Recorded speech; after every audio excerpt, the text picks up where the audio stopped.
parce que j'étais impatient de venir en Afrique, aider en fait, on va dire à moderniser, à développer en fait le continent et surtout bosser dans un domaine qui me semblait, on va dire, assez porteur. Donc je suis arrivé à Abidjan le 15 octobre 2014, on va dire 5 années après, un quinquennat après. On peut faire un petit bilan du e-commerce en fait. À l'époque, le e-commerce était, on va dire, très à la mode et ça attirait en fait de brillants esprits. Chez Jumia, on a eu le temps de le constater. On avait des McKinsey, des HEC, il y a même une Ivoirienne qui venait du MIT avec laquelle on bossait. Donc la crème y était parce qu'on avait des problèmes en fait à résoudre et on était très contents. On était tous jeunes, mais on se disait que on va forcément arriver à bout en fait de ce sujet-là, on va le craquer. Donc, quand on arrive à faire du e-commerce en Côte d'Ivoire, il faut savoir qu'il y a 3 gros freins qui se posent à nous, du moins qui nous regardent. Le premier frein, c'est l'accès à Internet. Il faut savoir qu'en Côte d'Ivoire, le taux de pénétration d'Internet fixe, c'est 5%. Ça veut dire qu'il y a 95% des gens qui n'ont pas Internet fixe chez eux. Quand je le dis souvent avec des amis qui ne sont pas ivoiriens, j'ai un peu honte de le dire. Et le fait que les gens n'aient pas Internet, comment est-ce qu'on va faire en fait pour faire du e-commerce? Donc ça, c'est la première problématique à laquelle on est confronté. La seconde concerne les moyens de paiement. On a la chance d'avoir la brillante directrice de UBA avec nous, mais 60 années après les indépendances, on a moins de 80% de la population qui est bancarisée. Donc c'est des gens qui font leurs transactions en dehors de tout ce qui est système bancaire. Et pour nous, e-commerçants, si on doit travailler, il faut bien qu'on nous paye. Et l'idéal pour nous, c'est qu'on nous paye en amont. Parce que si on nous paye après, c'est un peu compliqué. Une petite remarque. Dans le langage des e-commerçants, on parle du gross order et puis du net order. Le gross order, c'est le nombre de paniers validés. Ça veut dire, j'arrive sur le site, je prends un téléphone, je clique sur ajouter au panier, et puis après, je mets confirmer. Et le net order, ce sont les commandes confirmées. Ça veut dire, c'est les commandes pour lesquelles on a appelé le client. Bonjour, monsieur Tartampion. Vous avez passé une commande en fait sur Jumia, sur Yato, sur AfriMarket. Est-ce que vous confirmez que vous voulez bien ce téléphone? Et le monsieur, il est libre ou la dame est libre de dire oui, comme de dire non. Donc, il faut savoir que le gap entre le gross order et le net order est de 30%. Ça veut dire qu'il y a 30% de gens qui passent des commandes sur des sites de e-commerce et après, on ne sait pas où ils sont passés. Ils sont passés dans la nature. Et pour un e-commerçant, ce n'est pas terrible. Et donc, après avoir même confirmé ces commandes-là, on les prend et puis on se promène dans la nature. On va à Bobo, à Yopougon, à Cocody, pour des gens qui n'ont pas encore payé. Vous voyez? Et très souvent, la difficulté en fait qui va se présenter, c'est qu'au moment de la livraison, quand on appelle le monsieur, il vous dira votre affaire là, moi j'ai commandé, ça fait 5 jours. En temps, j'ai eu une naissance dans ma famille, donc j'ai plus d'argent pour payer votre téléphone. Ou en temps, j'ai changé d'avis, ou même le monsieur ou la dame est injoignable. Donc ça crée un casse-tête pour le e-commerçant. C'est-à-dire, on prend la marchandise des gens et puis on se promène. Mais cette situation-là est imputable à un seul fait. C'est le problème des paiements. Ça veut dire que les gens n'ont pas souvent l'habitude de payer en amont. D'autres vont me dire, non, on veut être sûr de la qualité avant de payer. Mais je pense aussi qu'il faut leur opposer le fait qu'il y a un risque majeur en fait pour le e-commerçant. Le risque majeur, c'est de se promener avec la marchandise sans savoir si elle va être payée ou pas. Et je veux vous rassurer d'un fait, quand on passe des commandes en Europe, ou même sur Amazon, il arrive qu'il y ait des problèmes. J'étais récemment en congé, j'étais allé voir ma fille, et je me suis amusé à commander une dizaine de produits sur un site qui s'appelle Jules, des vêtements. Sur la dizaine d'articles commandés, 7 étaient en rupture de stock. Je précise que j'avais déjà payé par carte bancaire. Donc, c'est pour dire que le fait qu'il y ait des difficultés à la livraison ou pas, ce n'est pas spécifique en fait à la Côte d'Ivoire. Donc, ça, c'est le second problème auquel on est confronté, les moyens de paiement. Et le dernier moyen de paiement, le dernier challenge qu'on a, c'est les adresses pour faire la livraison. Donc, nous avons DHL qui est là, donc on va en parler. Vous savez, aujourd'hui, pour indiquer un endroit à quelqu'un, c'est simple, hein, on dit j'habite à Cocody, vers le guirow. Et il y a la vendeuse ou le vendeur qui s'appelle Abdoul. Et derrière Abdoul, la première déviation à gauche. Et vous allez voir, il y a un arbre qui est là. Et à côté de l'arbre, vous allez voir un immeuble rouge. En gros, ça fait beaucoup de variables en fait à avoir. Et donc, si probablement l'école Guiraud a changé de nom, c'est un peu chaud. Si dans la foulée, Abdoul a changé de nom ou c'est son remplaçant qui est là, c'est un peu compliqué. Si l'arbre a été détruit par un orage, vous imaginez. Et si la peinture aussi de l'immeuble a changé, c'est un peu compliqué. Voilà. Donc, pouvoir adresser des colis en temps et en heure, c'est un challenge en fait pour les e-commerçants. Donc, voici en gros les trois gros challenges que nous avions lorsqu'on venait en fait pour le lancement de l'e-commerce. Mais comme je l'ai dit d'entrée de jeu, on avait des gens plutôt brillants, en tout cas intellectuellement. Donc, ce n'est pas des sujets en fait qu'on ne pouvait pas surmonter. Voilà. Donc, en ce qui concerne la partie des paiements, on s'est dit, bon, on est obligé de faire du cash à la livraison. Il n'y a pas de 36 solutions. On a intégré les API de paiement de Mobile Money. Ce qui se passe, c'est que ça ne marche pas. À l'époque, quand je cherchais Jumia, MTN faisait moins de 1% des transactions, en fait, pour le paiement. Voilà. Et quand je suis arrivé chez Yatou, pour lancer Yatou, je me suis battu pour qu'on puisse avoir les deux API, Orange et MTN. Bon, en gros, Orange marchait plus que MTN, même si j'avais beaucoup d'amis chez MTN.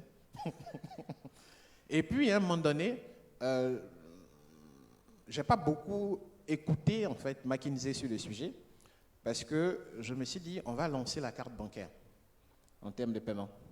Parce que moi, j'ai une carte bancaire, et souvent, quand je vais dans un restaurant, si je peux payer par carte bancaire, je ne vois pas pourquoi est-ce que je vais retirer du cash. Parce que quand je vais au guichet en Côte d'Ivoire, ce n'est pas pour être méchant avec le pays, mais j'ai toujours un sentiment d'insécurité. Parce que si je retire 250 000 francs que je mets dans ma poche, ça va être un peu enflé. Et quand je vais sortir, au moment d'aller à ma voiture, les gens vont se dire, ce type, il a trop d'argent. Et je risque de me faire braquer pour 250 000 francs. C'est de l'argent, mais pas trop. Donc, je suis un adepte du cashless. Si je peux en tout cas payer par carte bancaire, je le fais. Et à l'époque, on nous a dit, mais vous êtes fous, vous êtes cinglés, vous. Hein, dans un pays où la bancarisation est ceci, comme ça, pourquoi vous faites paiement par carte bancaire? À l'époque, j'avais deux amis qui bossaient chez Citibank. J'ai parlé avec eux. Ils m'ont introduit en fait chez tout le monde chez Citibank. Ils ont même fait venir un de leurs directeurs dont je parle souvent, qui s'appelait Isaac, qui était au Kenya, un MD. Aujourd'hui, il bosse chez Ecobank. Il est venu nous voir au bureau de façon très, très, très disponible. J'ai jamais vu un monsieur aussi humble. Venant surtout quand c'est un banquier. Monsieur le directeur, un instant. Bon, excusez, j'ai l'impression que tous les facteurs sont externes. Est-ce qu'il n'y a pas des facteurs internes? D'accord, bonne question. Des facteurs internes, en fait, aux e-commerçants, c'est ça? Oui. Ou des facteurs internes au pays? Au niveau du fonctionnement de la plateforme, du fonctionnement de l'entreprise, tout et tout, est-ce que quelquefois, pour prendre des décisions, pour pouvoir réorienter stratégiquement notre business, est-ce que quelquefois, il n'y a pas des blocages? Parce que c'est vrai, il y a d'autres qui ont fermé, mais il y a d'autres qui sont là, je ne vais pas citer de nom, mais il y a d'autres qui fonctionnent. Bonne question, à laquelle je vais répondre simplement. Il faut savoir que ceux qui n'ont pas encore fermé, d'ailleurs, j'ai déjeuné récemment avec le DG de Jumia, qui est Francis Dufay, qui est un monsieur que j'aime bien. On fait tous des prières pour qu'ils ne ferment pas. Mais il faut juste savoir que leur situation financière n'est pas différente de ceux qui ont fermé. Je ne suis pas très bon en finance ni en compta, mais quand vous prenez une entreprise, vous regardez l'EBITDA, ce que ça génère. Quand vous regardez une entreprise comme Jumia, Jumia paie plus d'argent que tous les e-commerçants réunis de l'Afrique. Donc aujourd'hui, Jumia n'a pas encore fermé parce que ses investisseurs ne les ont pas encore lâchés. C'est juste ça. Ok, je vous remercie. Jumia n'a pas encore fermé. Bon, et je prie pour que Jumia ne ferme pas. Parce que je suis convaincu que le e-commerce doit et va s'imposer en Afrique. Cependant, le problème, c'est que nous, les Africains aussi, notre blocage là, c'est qu'on refuse souvent de comprendre qu'une activité a des exigences. Vous comprenez? Oui. Je vais être méchant, mais nous pensons le digital par le prisme de ce qu'on nous dit qu'il est du digital. Je veux dire, quand on est à l'étranger, on se dit, mais en Afrique, non. Bon, on va revenir dans la partie question. Ça boue là-bas. Désolé de vous interrompre. Mais avec un taux de pénétration Internet. Le temps est épuisé. Okay. Voilà. Donc, voilà, permettez que DHL nous entretienne. Bon, eux, ils n'ont pas encore fermé. Voilà. DHL n'est pas encore fermé, mais ça ne veut pas dire qu'il n'y a pas de difficultés. Il y a certainement des difficultés. Voilà, Madame la directrice, quelles sont vos solutions pour les difficultés que rencontrent les acteurs du e-commerce? Allô? Merci. Bonsoir, je me présente, je suis Christelle Ouattara, directrice commerciale de DHL Express, parce que nous avons plusieurs divisions. Alors, DHL est le numéro 1 mondial de la logistique internationale. Et DHL a été créé en 1969 et depuis 2001, DHL Express a intégré dans le groupe DPDHL, qui est un groupe allemand, et donc avec la poste allemande. Donc aujourd'hui, DHL est une structure allemande. Nous avons remarqué que les habitudes des consommateurs ont changé. Aujourd'hui, les personnes sont plus enclines à aller sur Internet, se connecter et faire leurs achats. Mais en même temps, ces entreprises-là ces particuliers ont besoin d'avoir leur colis en même temps. Par expérience, et je le fais moi-même, dès l'instant où je crée mon panier sur une plateforme web, je voudrais absolument avoir mes colis dans l'urgence, on va dire comme ça. Du coup, DHL a mis en place une solution globale pour tout ce qui est e-commerce. Donc, tout ce que je vais présenter aujourd'hui, c'est vraiment la solution de DHL, la solution logistique pour accompagner les entreprises de e-commerce. Et il faut préciser que cette solution-là, elle est purement internationale. Donc, je ne vais pas parler de local, de quelqu'un qui achète sur Jumia, par exemple, et qui veut être livré à Marcory ou à Cocody, mais plutôt d'une personne qui achète en France, aux États-Unis, à Londres et tout, et qui veut recevoir son colis à Abidjan, ou inversement, des entreprises ici, des PME et tout, qui veulent vendre à l'international, parce que ce sont des artisans, ils ont quelque chose de particulier à présenter qui est aimé par l'étranger, qui puissent vendre à l'international. Et autant de difficultés ont été déjà énoncées par M. Koulibaly. Je voudrais ajouter justement la difficulté de la logistique, donc du transport. Donc aujourd'hui, vous faites par exemple des vêtements traditionnels, vous voulez les vendre à l'étranger. Il y a des personnes en France, aux États-Unis et tout qui sont intéressées, mais vous ne savez pas comment pénétrer le marché de ces pays-là. Et DHL a la solution logistique pour ça. La difficulté que nous rencontrons ici, c'est que les personnes ou les entreprises et tout ont une idée arrêtée de DHL. Il y a des stéréotypes. DHL, c'est cher. Donc, n'essaie même pas d'approcher DHL pour savoir ce que DHL a à proposer comme solution pour leurs besoins logistiques. C'est justement cet aspect-là qu'on veut présenter différemment aux consommateurs ivoiriens et aux entrepreneurs que vous pouvez être ici présents, que DHL a une solution spécifique pour le e-commerce. Donc ce n'est carrément pas la solution globale, on va dire internationale, mais au contraire, vous pourrez bénéficier de toute l'expertise internationale que DHL offre aux colis normaux. Donc il y a tout à gagner. En Afrique, et en Côte d'Ivoire aussi, les habitudes des gens, surtout des PME et tout, c'est de vouloir contourner, d'utiliser l'informel. Donc on a cette habitude de vouloir faire l'informel parce qu'on a l'impression que si je fais les choses de façon formelle, je vais payer des droits ici, je vais payer des droits là. Et ça, ce n'est pas à tort. Ça peut être à raison, je suis parfaitement d'accord. Mais une chose est de penser informel, une autre est de vouloir se développer à l'international. Et quand on veut se développer à l'international, on commence par tout ce qui est formel et légal. Je commence par un registre de commerce parce que je veux créer une activité. Il faut que j'ai un registre de commerce. Je le dis parce qu'il y a beaucoup de structures qui nous contactent et qui n'ont pas les documents, on va dire, officiels pour contracter, pour signer des contrats. Ensuite, le coût du transport peut être un frein. Et comme je le disais tantôt, il y a une solution adaptée sur mesure qui offre aux structures de e-commerce la possibilité d'envoyer leurs colis à l'international avec des offres de prix, je ne dirai pas de prix, mais des offres de prix très étudiées qui vont de 0 à 2 kilos. Parce qu'on se rend compte, les études nous ont montré que la plupart des poids des colis de e-commerce ne sont pas très élevés. Donc de 0 à 2 kilos, il y a un forfait de prix. Et je peux vous dire que c'est très, très, très intéressant. Après, en offre, je pourrais échanger avec les personnes qui ont ce projet-là d'investir dans le e-commerce. Ensuite, il y a un problème de traçabilité de colis. Et ça, c'est la confiance dont M. Koulibaly parlait. La personne ne veut pas payer pour un colis et puis le commerçant en griffe disparaît. Un commerçant peut disparaître en Côte d'Ivoire, en tout cas, il y a des commerçants e-commerce qui peuvent disparaître parce qu'ils sont enregistrés nulle part, ils n'ont pas de registre de commerce.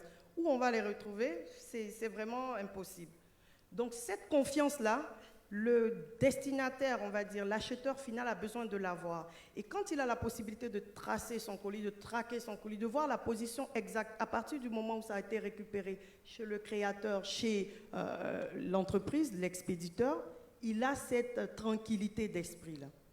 Et il a d'autant plus cette tranquillité d'esprit qu'avec DHL, il a un partenaire de bout en bout avec 0 prestataire extérieur à la chaîne de logistique, à la chaîne de livraison.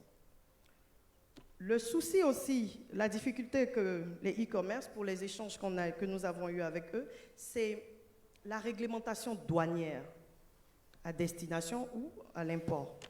Donc, je veux vendre.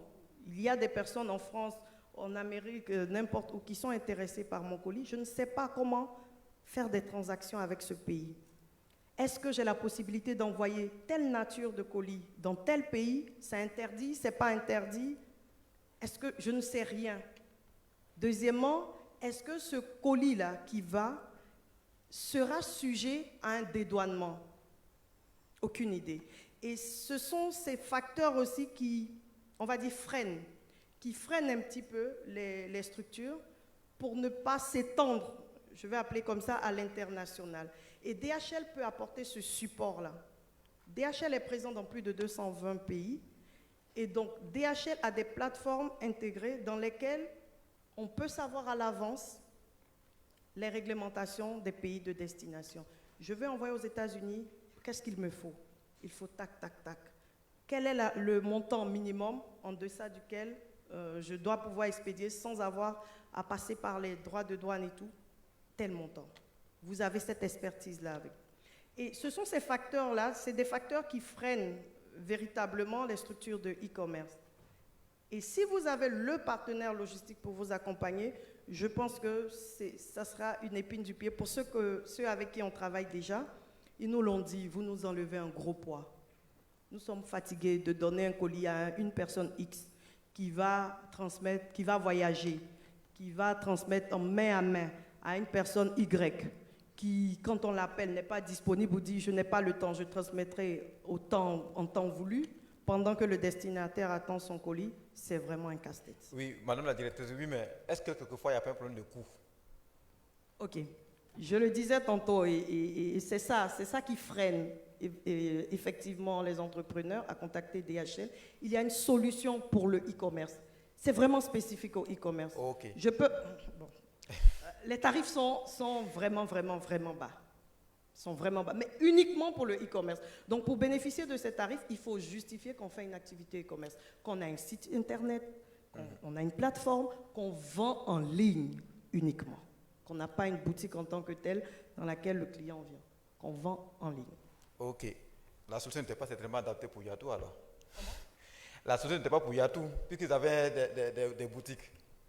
Ben, la solution e-commerce, elle existe depuis l'année. Non, j'ai dit votre solution, elle n'était pas adaptée à Yatou. Non, malheureusement. Comme je disais. Ok, donc comme je disais, c'est pas En fait, je vais juste préciser que Oui. c'était adapté pour Yatou. Pourquoi? Parce que Yatou appartient à Prosuma, mais toutes les commandes passées sur Yatou se font exclusivement en ligne. Donc la solution était aussi adaptée pour Yatou. Elle était locale. Oui, si on livrait à l'international, évidemment. Voilà. Donc, la solution, c'est vraiment pour des colis individuels, on va dire ça comme ça, qui viennent de l'international et qui vont à l'étranger. Donc, de la Côte d'Ivoire vers un pays tiers ou d'un pays tiers. Mais il n'a pas parlé d'un problème de localisation. Le DG Koulibaly a parlé d'un problème de localisation. Ah oui. En Côte d'Ivoire, par exemple, on indique par rapport à la vendeuse à locaux, le jour qu'elle ne vend pas, la maison n'existe plus. Qu'est-ce qu'on fait? Ah oui, il y a un vrai problème d'adressage en Côte d'Ivoire. On le sait tous, on ne va pas Mais se le vous, cacher. les acteurs- Alors, ce que Oui. DHL a prévu, et ça fonctionne déjà dans d'autres pays, nous sommes en discussion pour voir dans quelle mesure les mettre en place ici en Côte d'Ivoire, c'est l'utilisation des sweet box. Donc, ce sont des box, des grandes box qui ont des casiers, donc qui contiennent des casiers, dans lesquels on peut insérer un colis et le destinataire final du colis reçoit un code avec lequel il se déplace à la box, il compose le code et pap, ça ouvre le casier dans lequel son colis est précisément. Donc ça peut permettre d'installer ces box-là dans plusieurs surfaces, des centres commerciaux et tout, pour que ce soit plus facile d'accès. Mais effectivement, le problème d'adressage Ok, est un véritable merci problème. Madame la directrice. Ok, on va maintenant écouter la directrice de UBA. Madame la directrice, ce que je voudrais savoir exactement, est-ce que vous avez des solutions adaptées au e-commerce? Et pas la directrice de UBA. La réponse est simple, oui. Bonsoir, messieurs, dames. Je me présente, je suis Sarata Konetiam, DG de UBA. Donc, UBA, c'est United Bank for Africa. Nous sommes un groupe panafricain présent dans 20 pays sur le continent africain, allant de l'Est à l'Ouest, de l'Afrique subsaharienne quand même, jusqu'en Afrique australe.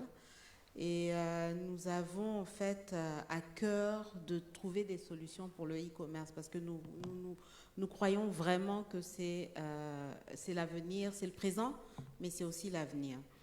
En ce qui concerne les solutions adaptées, donc mes deux collègues qui sont passés avant ont bien établi l'opportunité qui existe et en même temps la problématique ou les problématiques qui sont réelles pour les marchands. Ce que nous voulons dire en tant que banque, c'est que nous sommes un partenaire privilégié.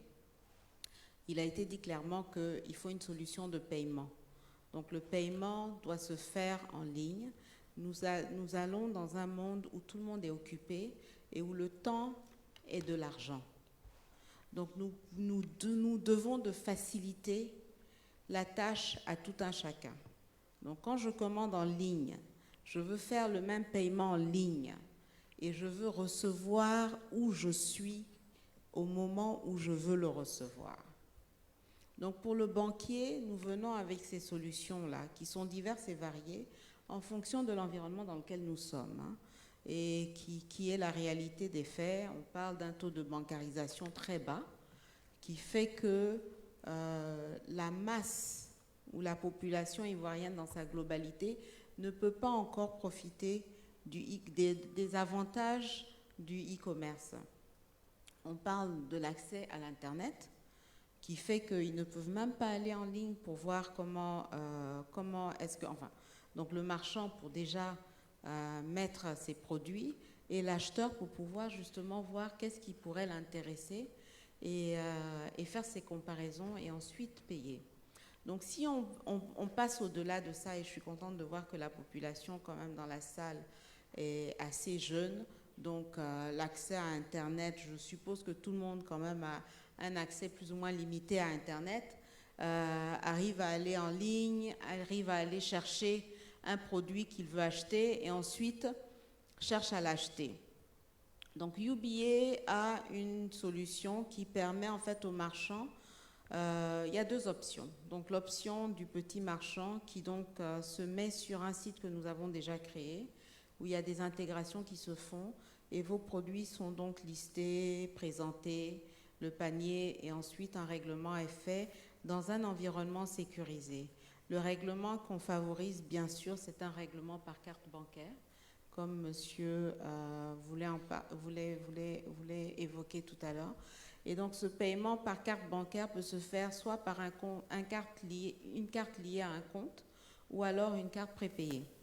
Donc, l'avantage de la carte prépayée sur le compte, c'est que vous décidez de ce que vous mettez sur cette carte à la fin de la journée.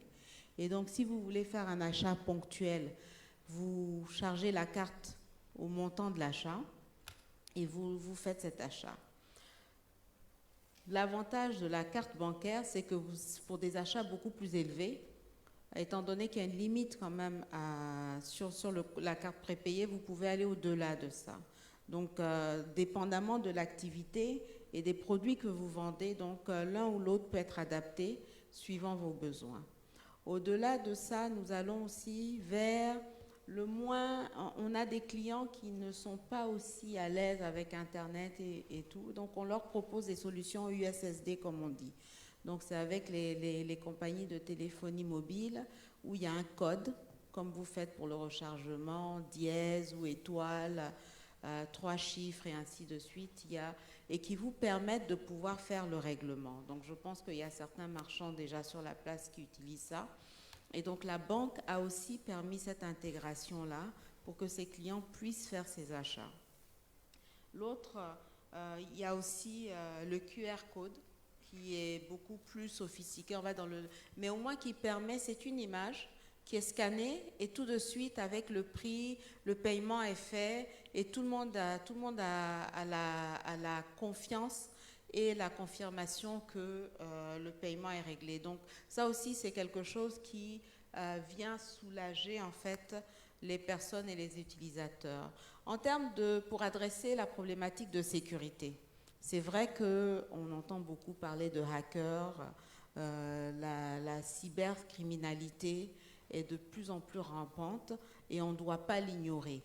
Mais la banque met en place des mesures de sécurité qui permettent de confirmer par des codes, des digipass comme on dit, qui sont dynamiques, de manière à ce que ce ne soit pas seulement un seul code à un moment sur toute la durée que vous utilisez.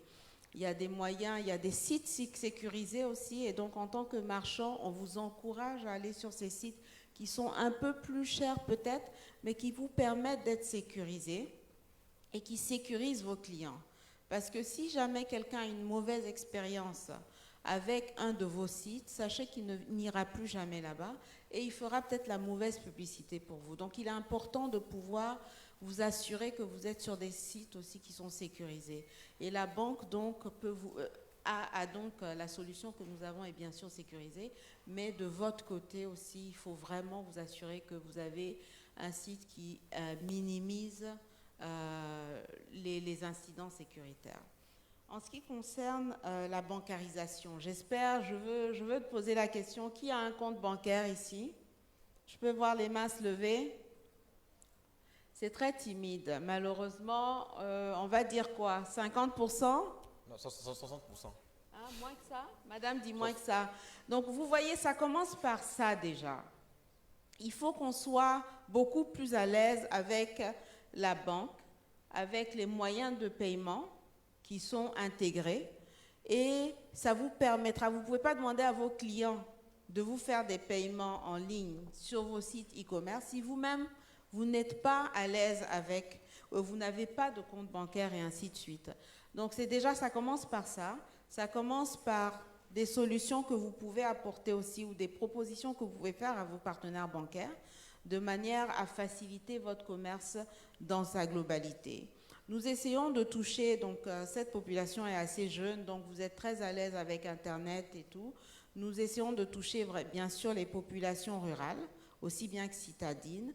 On essaie aussi de s'assurer qu'elles comprennent l'avantage de dématérialiser, parce qu'on est dans un pays café cacao où il y a beaucoup de pertes humaines qui sont liées justement au transport de cash durant les saisons cacaoyères. Donc la banque apporte ce genre de solution et la jeunesse retourne à l'agriculture. Et la beauté dans ça, c'est qu'elle retourne avec justement cette modernité et cette digitalisation et apporter des solutions qui fassent que la logistique rentre en compte pour le transport des produits agricoles, mais la banque, le paiement se fait de manière dématérialisée et tout le monde est content et tout le monde est satisfait de la solution. Je pense que je vais m'arrêter là. Oui. Et j'attends les questions. Mais oui, madame la directrice, j'ai une question. On parle du taux de bancarisation en Afrique, particulièrement en Côte d'Ivoire, mais le problème qu'on raconte, c'est que quelquefois on a l'impression que la banque même coûte plus cher que ce qu'on veut acheter, par exemple. Je prends l'exemple, je commande en ligne, ils vont me dire si tu payes par carte, tu as 5% des frais. Quand tu achètes, tu as 5%, on te débite de 5%, ça. Voilà, on te débite de 5%. Alors qu'il y a certains pays, par exemple, nous qui avons eu la chance de voir ailleurs un peu quand même, quand tu achètes avec ta carte bancaire, on te fait plutôt une réduction sur le produit que tu as acheté. Donc, est-ce que vous ne pouvez pas penser aussi à des formules comme ça pour encourager? Parce que qu'est-ce qui me pousserait à acheter avec une carte bancaire, ou qu'est-ce qui me pousserait à être un adepte du cashless comme Dunia, alors que ça me coûte cher? Je ne sais pas comment répondre à cette question-là de manière subtile. Ce que je vais dire, c'est que tout a un prix. Ok?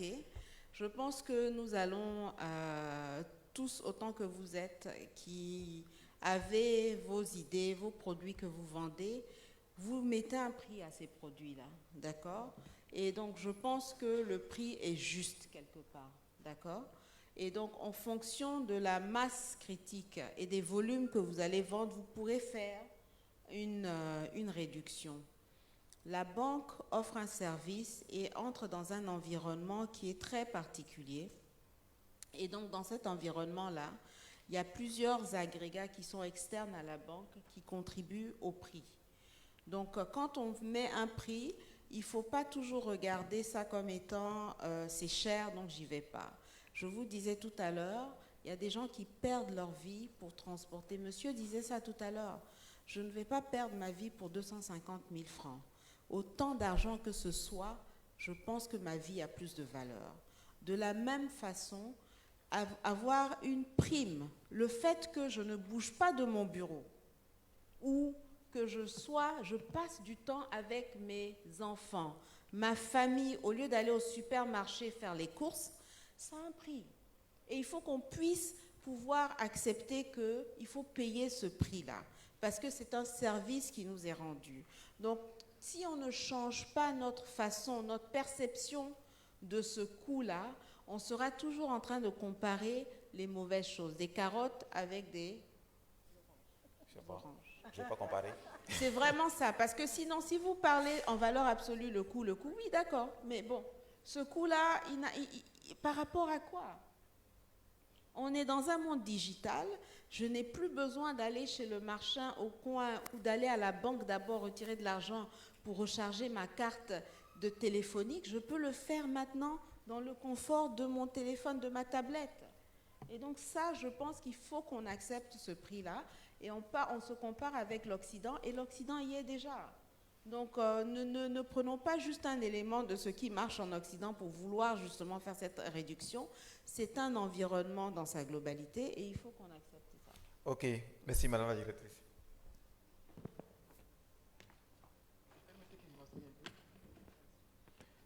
Il y a des micros pour le public. Ok, je vais faire un petit résumé pour ceux qui n'étaient pas là. Nous avons écouté d'abord M. Dunia Koulibaly, directeur de Yatou, qui a relevé les problèmes liés au e-commerce, dont le taux de pénétration de l'Internet en Côte d'Ivoire. J'ai pas compris. Je voulais juste faire une contribution de 2 minutes si possible, avant le résumé. Bon, non, je reviens à vous. Voilà. Qui a soulevé le problème de l'Internet en Côte d'Ivoire, dont il y a 30% des personnes qui sont... Et le problème de commande. Parce qu'il y a... aller sur Internet, cliquer sur des produits, remplir le panier, et il y a confirmé l'achat. Et il y a le problème de la localisation du client, il y a les problèmes sécuritaires, il a évoqué les problèmes sécuritaires. À sa suite, nous avons eu la directrice commerciale de DHL qui nous a dit qu'il y a une solution qui est adaptée au e-commerce et qui est vraiment très moins chère. J'allais dire ça comme ça. Et après elle, nous avons terminé cette première série d'allocutions par la contribution de la directrice de UBA, qui a aussi signifié qu'ils accompagnent les panélistes d'une manière très efficace, les acteurs du e-commerce d'une manière très efficace avec la solution de banque digitale, la carte bancaire. Mais le problème qui reste encore, c'est que l'Africain a encore, sinon nous avons encore une perception du coût au détriment de notre vie. Et elle l'a renchéré en disant que peu importe ce que ça peut nous coûter, mais rien ne coûte plus cher que la vie. Et je crois que j'adhère à ce qu'elle a dit. On va repasser la parole à Dounia pour une contrôle de 1 minute 30, pas 2 minutes. Non, il n'y a pas de souci. En fait, je voulais juste faire un plaidoyer rapide sur, pour les prochains acteurs en fait, du e-commerce et pour ceux qui sont encore là. Vous voyez, tout à l'heure, la dame de DHL parlait des adresses. Et trop souvent, on reproche à un e-commerçant des choses qui ne lui sont pas imputables.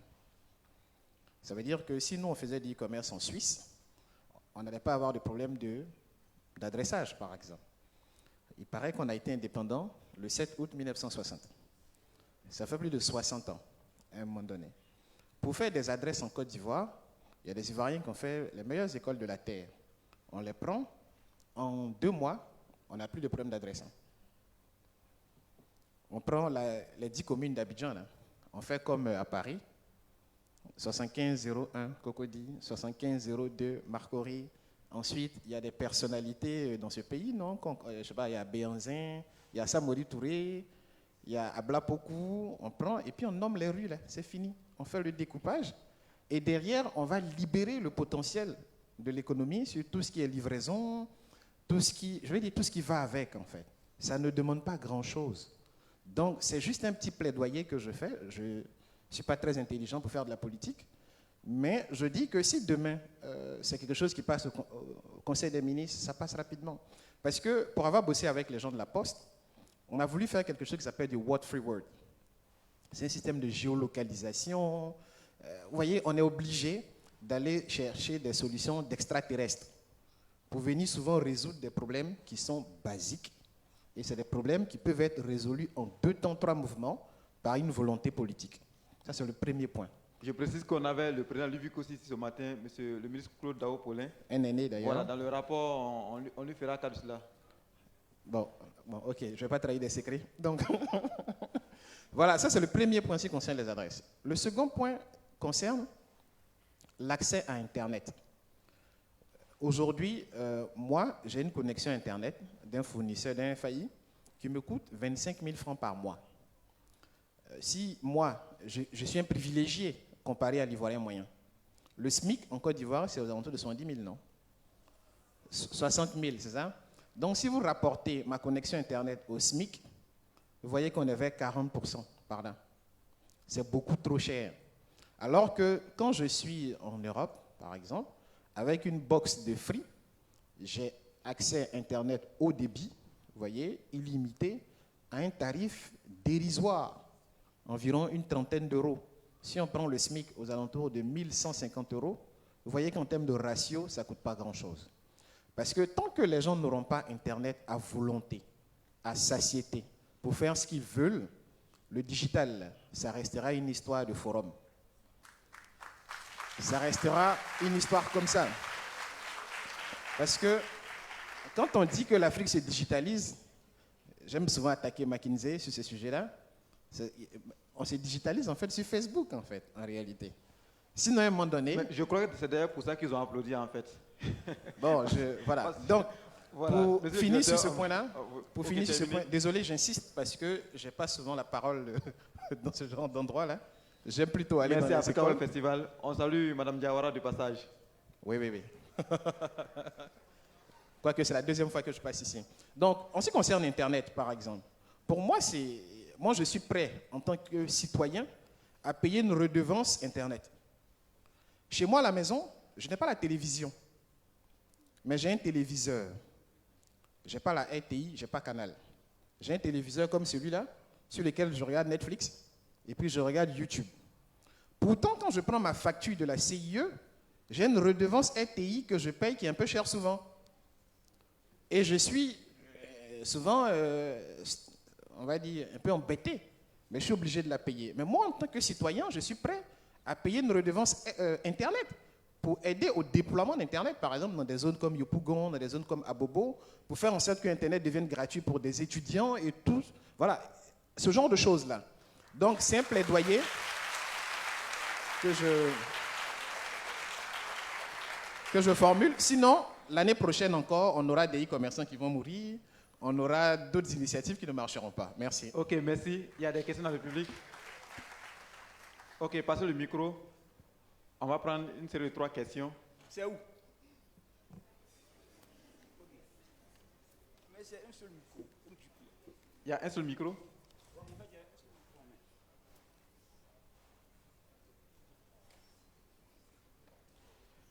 Soyons brefs et concis pour que tout le monde puisse au moins dire quelque chose. Bonsoir tout le monde. Je suis Joël Stéphano Nyakale. Je suis le CEO founder l'OID Group.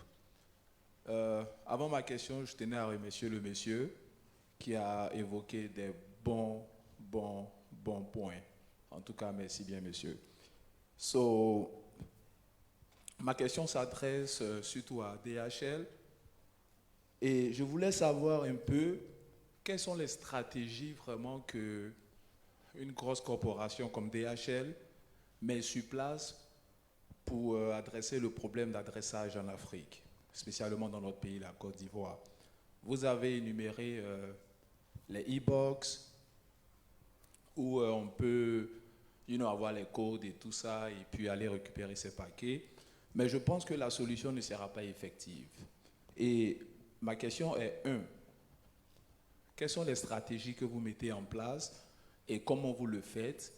Et 2, le système d'adressage, la solution est déjà trouvée. Right?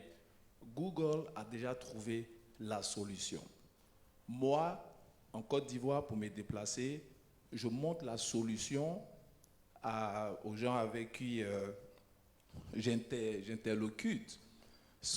Pourquoi ne pas utiliser une solution déjà existante que Google a déjà créée, à défaut de tous ces e-box pour adresser le problème d'adressage? Moi, quand tu viens à mon bureau, je te donne un code et c'est tout. Lance Google Maps, tu arrives devant mon bureau. Je ne vais même pas te dire l'Atlantique qui va à Loco, à gauche, à droite. No, I'm not going to do that. Ok, merci Joël. Je crois que... Let me finish the question. No, I know you will finish maybe later. Okay? Yeah. Let someone speak. Someone let's speak. Ok, une autre question?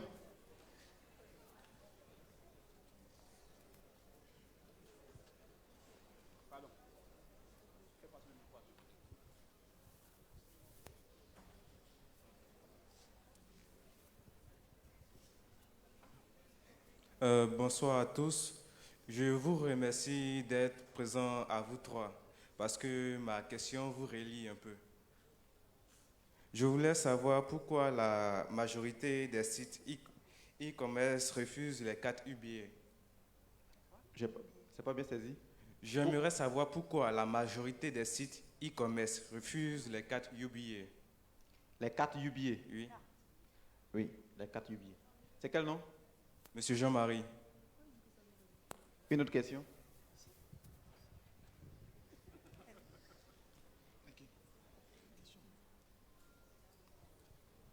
Oui, une dernière question. Vite.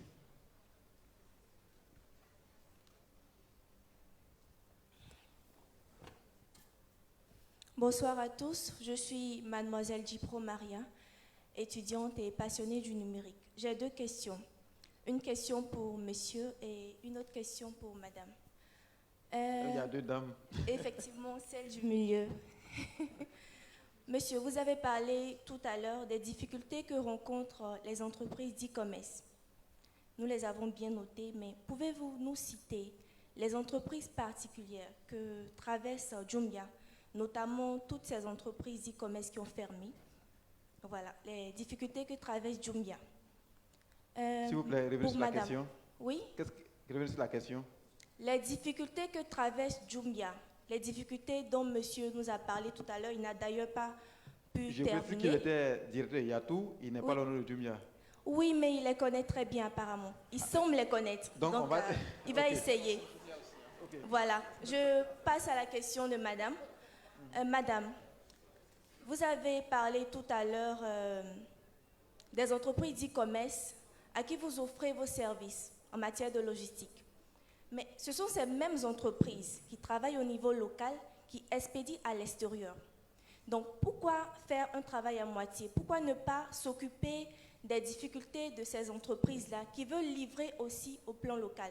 Je remercie d'ailleurs mon frère qui a parlé tout à l'heure du problème de localisation. J'espère que vous allez répondre à cette question aussi. Merci. Ok. La première question, c'est celle de Joël. Il parle d'adressage. Et pour lui, avec la technologie avancée, surtout avec la technologie Google Maps, pourquoi ne pas s'appuyer sur cette technologie? Chaque maison a une longitude, une latitude. Une personne demande où vous êtes situé, vous envoie seulement les coordonnées et la personne vous retrouve. Donc pour lui, c'était ça. Et je crois qu'il a une solution d'ailleurs dans ce sens-là. Okay. Merci beaucoup. Je voudrais dire merci à M. Nyakali pour le point, parce qu'effectivement, j'avais prévu intervenir là-dessus, mais compte tenu du temps imparti, j'ai dû passer sur beaucoup d'informations. Alors, le problème d'adressage, M. Koulibaly l'a dit tantôt, ce n'est pas une volonté d'une entreprise privée. DHL est une entreprise privée, c'est une volonté politique. Néanmoins, on cherche des solutions, on cherche tous des solutions. Alors, au-delà de la Sweetbox dont je parlais, parce que la Sweetbox, c'est quoi? C'est une box qui est mise dans tout. Alors, il s'agirait de couvrir, on va dire, tout Abidjan avec la Sweetbox, de sorte à ce que vous, à Yopougon, vous puissiez partir vers la box. Pourquoi? Parce que autant vous reprochez aux entreprises de e-commerce ou aux partenaires et tout des choses, autant nous vous reprochons aussi des choses. Pourquoi? Je m'explique. Nous avons travaillé avec une entreprise, une banque locale, pour un projet de carte dématérialisée. Donc, vous n'avez pas besoin de venir dans cette banque pour avoir une carte de paiement. DHL était le partenaire logistique pour cela, pour la livraison. Le destinataire vous dit, je serai là lundi, passez me livrer. Ou du moins, il reçoit un tracking pour lui dire, attention, lundi, dans la matinée, un agent DHL viendra vous livrer votre carte. Comme ce sont des moyens, ce sont des colis vraiment stratégiques, je vais appeler ça comme ça, et c'est le même cas. DHL veut vous remettre main à main votre colis.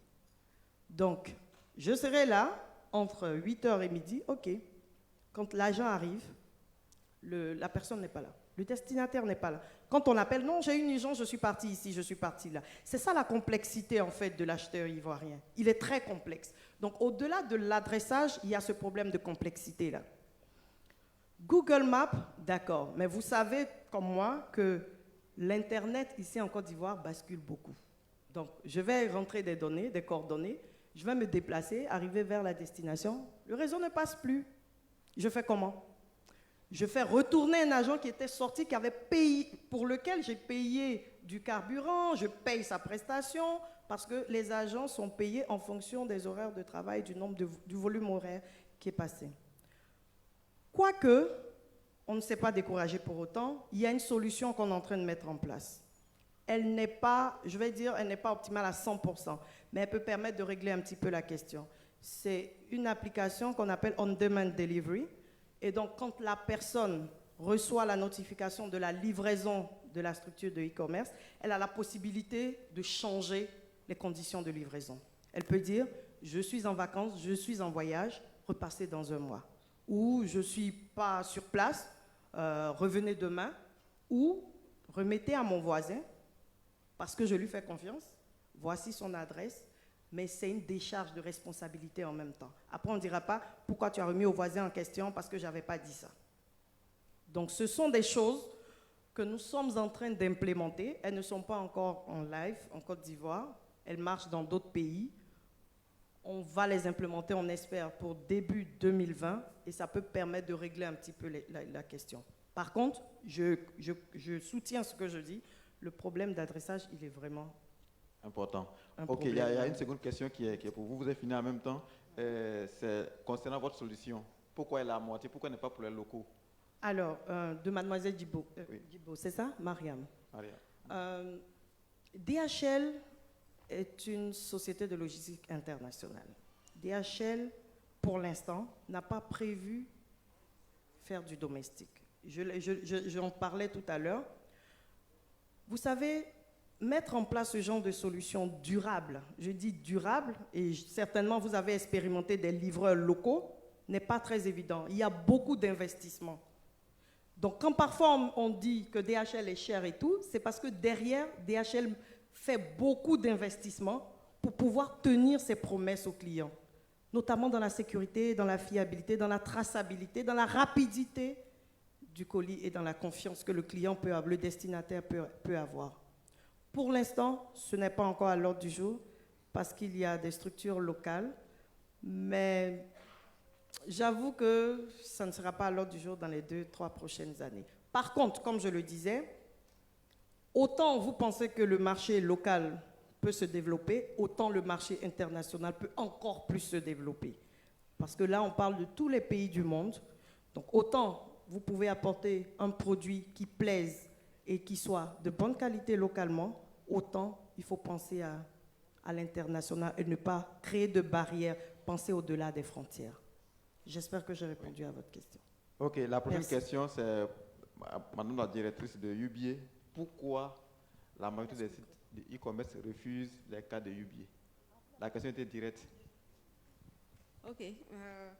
Écoutez, il faut que je regarde, c'est en cas par cas, mais sinon nos cartes fonctionnent bien, nos cartes n'ont pas de soucis. Il faudrait peut-être que la personne me donne un peu plus de détails. C'est monsieur... Non, c'est pas Joël. Hein, C'est pas Joël. non, Jean-Marie, voilà. C'est monsieur Jean-Marie qui a posé la question. Donc, s'il peut me donner un peu plus de détails pour qu'on voit en fait quel est le souci. Mais sinon, nos cartes fonctionnent sur pas mal de sites.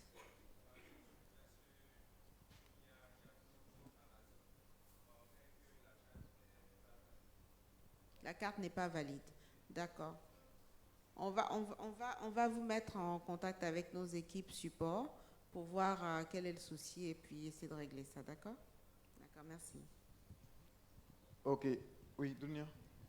Je voulais juste compléter la réponse de la directrice générale. Il faut savoir qu'il y a plusieurs types de cartes, pour commencer. Donc, il y a les cartes dites privatives, il y a les cartes Visa, et puis il y a les cartes FreeDS, et il y a d'autres qui ne le sont pas. Un e-commerçant peut décider d'appliquer des clauses en fonction de son niveau de sécurité qu'il veut, par exemple. Donc, quand vous prenez, par exemple, sur Yatou, nous avions activé la clause de la FreeDS. Ça veut dire que pour pouvoir payer sur Yatou, il faut d'abord être Visa ou Mastercard. Alors que la plupart des cartes en circulation en Côte d'Ivoire ne sont ni Visa ni Mastercard. Donc, si vous venez avec une carte pareille sur le site, ça ne passe pas. Deuxième chose, même si c'est une carte Visa ou Mastercard, si elle n'est pas FreeDS, elle ne passera pas. Parce que la FreeDS est un système de double authentification pour éviter les fraudes. Ça veut dire quoi? J'ai ma carte sur moi, elle est tombée quelque part, vous l'avez ramassée. J'ai le CVV qui est sur ma carte, j'ai le numéro de la carte, vous rentrez les informations. Quand vous validez, nous, on ne prend pas le paiement. On enverra un code, du moins le système de FreeDS envoie un code sur le téléphone de la personne. Et c'est ce code-là que vous allez utiliser pour confirmer l'achat. Donc, il faut regarder si votre carte satisfait toutes ces exigences-là. Maintenant, en ce qui concerne l'adressage, je veux aussi aider en fait, ma collègue sur le point pour dire encore une fois, pour nous qui sommes souvent très high-tech, nous prenons souvent en otage les populations dans leur ensemble. Ça veut dire quoi? Je prends le cas de Google Maps. Ça marche très bien, c'est un algorithme fantastique. Mais encore une fois, on va être confronté au problème de gens qui ont smartphone et des gens qui ont Internet. Pour une solution de masse, pour faire en sorte que le maximum de gens puissent l'utiliser, il faut qu'on essaie à un moment donné de tenir compte du fait que seuls 5% des Ivoiriens ont Internet fixe. Et quand on part sur le mobile, selon les données de l'RTCI, on est aux alentours de 70% des gens. Mais souvent, je m'amuse à dire que 70% des gens ont Internet, mais ils ne peuvent pas faire ce qu'ils veulent avec Internet. Parce que les gens payent des passes de 100 francs, des passes de 200, ils se déconnectent, ils font des choses, ainsi de suite, ainsi de suite. Okay. Donc, il faut tenir compte de cela lorsque nous proposons des solutions. Oui, merci, monsieur le directeur. Merci. Il y a la queue d'un internaute, mais le temps, malheureusement, qui nous est imparti est terminé. Oui. Bon, ok. On va aller plus vite, Ah, d'accord. Donc, pour répondre à la question de la dame, sur les difficultés, bon, il faut savoir que je suis un ancien Jumia, hein, donc je ne suis pas porte-parole de Jumia, donc ce que je dis m'engage. Mais ce que je constate pour la plupart des e-commerçants, quand on prend le PNL d'un e-commerçant, il y a généralement deux poches de dépenses principales. La première, c'est la masse salariale, Et la seconde, c'est la communication. Pour vous donner un ordre de grandeur, il faut savoir qu'un e-commerçant dépense des fortunes sur Criteo, sur Facebook et tous les algorithmes en fait de retargeting et autres pour pouvoir vous emmener à acheter. La plupart du trafic sur les sites de e-commerce sont des trafics qui ne sont pas en organique. C'est du trafic qui est en paid. Ça veut dire quoi? Quand j'accède sur un site moi-même en tapant l'adresse www.jumia.ci, on va considérer que je suis venu de façon naturelle. Donc, c'est un trafic qui est organique. Mais quand je suis sur Facebook en train de faire des choses et que je vois une publicité qui sort et que je clique dessus, il faut savoir que Jumia a payé de l'argent pour qu'on me propose ça, en fait, en réalité. Et il faut savoir que près de 90% du trafic sur les sites de e-commerce en Côte d'Ivoire, c'est du trafic qui est payant. Et ça nécessite d'énormes budgets. Pour le Black Friday, par exemple, vous voyez que sur Jumia, quand vous allez sur YouTube, il y a des bumpers, vous allez partout, ils sont partout. Ça peut coûter des centaines de millions. Parce que tout simplement, le peu de gens qui ont Internet, là, c'est, je vais dire, le tout petit nombre de gens qui ont Internet, ils ne sont pas habitués même à acheter en ligne. Vous voyez? Donc, il faut aller les emmerder pour qu'ils viennent et ça a un coût. Contrairement à des sites comme Amazon, j'ai été rarement confronté à les publicités d'Amazon parce qu'ils sont plus en organique. Donc, vous voyez que si on permet aux gens d'avoir Internet, si on éduque nos populations sur le digital, vous verrez qu'à un moment donné, dans le PNL du e-commerçant, la partie du online marketing sur tout ce qui est payant et autres va sauter. Donc, du coup, dans sa comptabilité, il va tendre plus vers la rentabilité. Le second point concerne la masse salariale. Depuis que je ne bosse plus chez Yatou, il y a plein de gens qui m'approchent. Dounian, pardon, on veut faire un site ensemble. J'ai dit, mon frère, pardon, pas mettre en problème. Parce que les gens pensent que faire un site de e-commerce, c'est un petit gars qui s'assoit là, qui bricole un truc, et puis il y a 2 personnes à la maison qui font les livraisons. C'est une erreur. Je parlais tout à l'heure des gens qu'on prend au MIT, chez McKinsey, venir bosser en fait sur les sites de e-commerce. Un site de e-commerce demande beaucoup d'expertise sur plusieurs sujets. Il faut des designers qui soient bons, il faut avoir des gens pour la sécurité informatique, il faut avoir des gens très poussés dans le digital. Bref, ça demande des compétences très poussées. Et à un moment donné, quand on veut être compétitif, il faut être capable d'attirer à nous les meilleurs. Et ça aussi, ça a un coût. Alors que très souvent, en Côte d'Ivoire et dans l'écosystème, quand je parle avec les gens, on dit, bon, en gros, vous n'êtes pas rentable. Comme si, voilà. Mais on n'est pas rentable simplement parce que ces 2 poches de dépenses dans notre PNL sont énormes comparées aux ventes. Sachant que le marché n'est pas très grand, ce qui se passe, j'ai fait un petit calcul avant de venir en fait à cette émission. Si vous prenez une entreprise comme Jumia, si elle a un budget annuel de 4 milliards, ce qui est possible, si ils ont un budget annuel de 4 milliards de fonctionnement, et si nous prenons une marge d'environ 7% en moyenne sur les articles, il faut savoir que pour vendre sur l'e-commerce, on doit baisser les prix. Hein. Si vous ne baissez pas les prix, ça ne marche pas.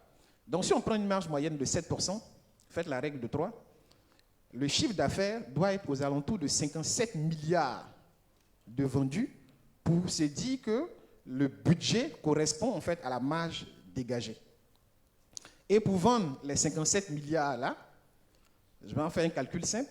Si on prend un panier moyen de 50 €, il faudrait que Jumia réalise environ 1800 commandes l'année. Et si vous divisez ça par mois, du moins par jour, on est aux alentours de 450 commandes jour. Et je vais vous donner encore un autre KPI, qui est le conversion rate, le taux de conversion. Pour qu'une personne puisse... Monsieur le directeur, non, je vous en prie. Ouais. Vous voyez, non, souvent, on le déplore souvent. Quelquefois, on condamne trop vite la jeunesse africaine. On a soif de savoir, on a besoin d'apprendre, mais quelquefois, pour avoir des espaces comme ça, ces espaces sont rares. Et même quand on a l'espace, on n'a pas les hommes. Donc voilà pourquoi je voudrais sincèrement remercier M. Dounia Koulibaly, directeur de Yatou, Mme Christelle Ouattara, directrice commerciale de DHL, et Mme la directrice de UBA Côte d'Ivoire, Mme Sarata Koné. Chers amis, je vous remercie. Toute chose a une fin. Mais retenons ceci. C'est vrai, nous avions des difficultés en Afrique. Le taux de pénétration. Il y a un internaute qui demande pourquoi ne pas inviter des acteurs, des fournisseurs d'accès Internet ici pour qu'ils nous disent pourquoi l'Internet coûte encore plus cher en Côte d'Ivoire qu'ailleurs. Bref, ça sera peut-être lors d'une seconde, la 7e édition. C'est vrai, nous avons des difficultés en Afrique. Les choses, certainement, n'avancent pas comme on le souhaite. Mais je pense que si on échange, si on partage nos connaissances, nos difficultés, les choses peuvent avancer. Et quelquefois, l'ignorance nous fait croire que la tâche est difficile. Je voudrais paraphraser par celui qui disait « Tout le monde croit que c'était impossible » jusqu'à ce qu'il vienne l'imbécile pour leur dire que c'était possible. Je vous remercie. On m'accuse de ne m'être pas présenté. Je n'ai pas vraiment... Voilà, parce que je m'appelle tout simplement Soro Founseni. Je suis directeur de Suzan Group. Nous sommes dans la communication et dans la digitalisation. Donc on s'arrête là. Pour le reste, comme je sais que nous sommes sur Internet, on se verra. Pour les VIP qui veulent échanger avec nos panélistes, on peut se rencontrer dans la salle VIP. Les organisateurs vont vous montrer la salle. On va quand même échanger les contacts. Ceci étant, mesdames et messieurs, je voudrais vous dire merci. En fait, c'est pour ma fille, elle a 2 ans. Quand elle va grandir, en fait, je vais lui demander de s'inspirer. Les 21, 23 novembre se déroulera au Palais de la Culture d'Abidjan la 6e édition de l'Africa Web Festival autour du thème accélérer la numérisation de l'Afrique. Économie numérique, entrepreneurs, investisseurs. Cet événement est le vôtre. Africa Web Festival, accéder au meilleur de la créativité, de l'innovation et de l'entrepreneuriat. Infolite 48 88, plus d'infos sur africawebfestival.com.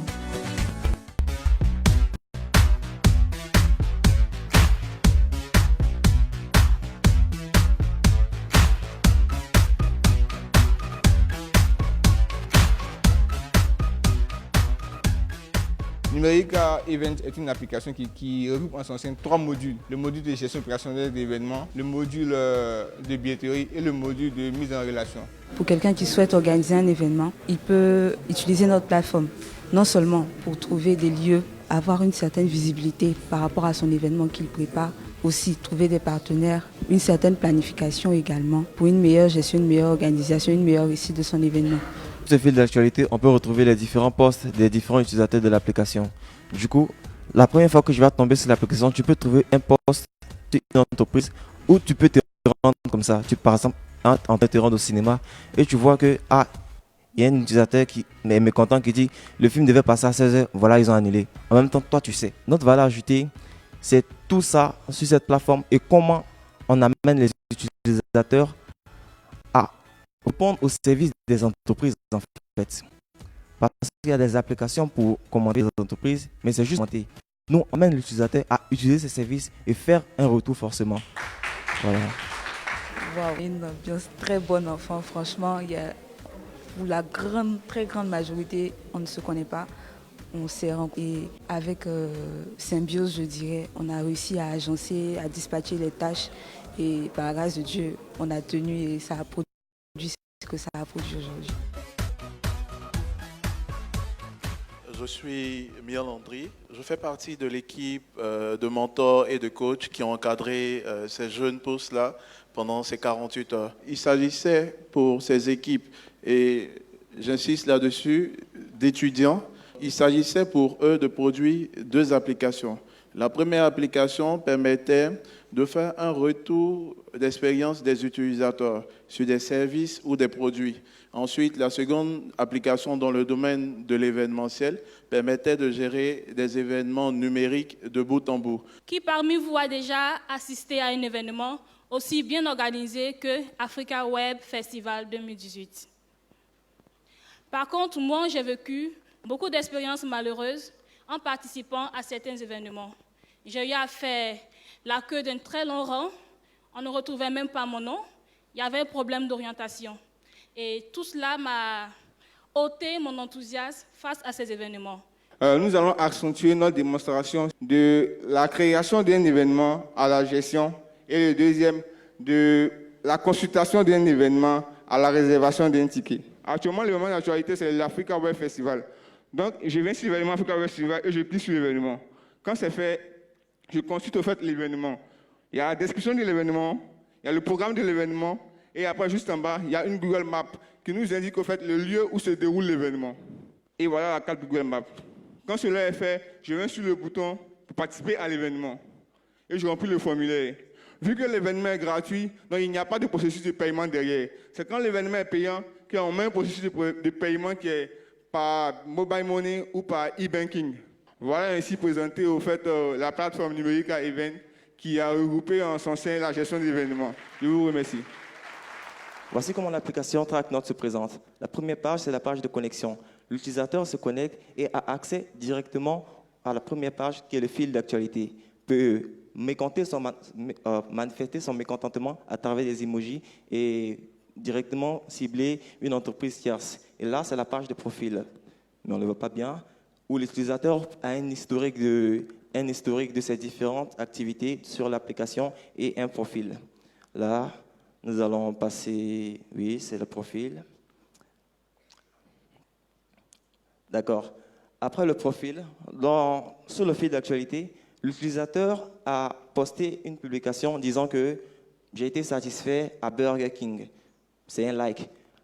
Le post est affiché sur la page de profil, mais aussi sur la page, par exemple, de Burger King dans l'application. Du coup, tous les utilisateurs qui voudront se rendre à Burger King auront une idée sur la qualité de service que ce restaurant-là peut procurer ou pas. Voilà, je vous remercie. Merci. Nous invitons directement le représentant de l'AN Sud à bien voir nos rejoindre ici sur scène. Donc nous avons deux lauréats, nous avons Numerica Event et la deuxième application est bien sûr TrackNote. Notre partenaire qui est là de longue date a prévu 15 ordinateurs pour ces deux lauréats. Ces ordinateurs seront mis, merci de bien vouloir ovationner ce ordinateur. Ces ordinateurs seront bien sûr mis dans un pour pouvoir aider ces deux stars à travailler encore sur leurs produits pour que ce soit un plaisir, en tout cas pour tous les utilisateurs. Merci.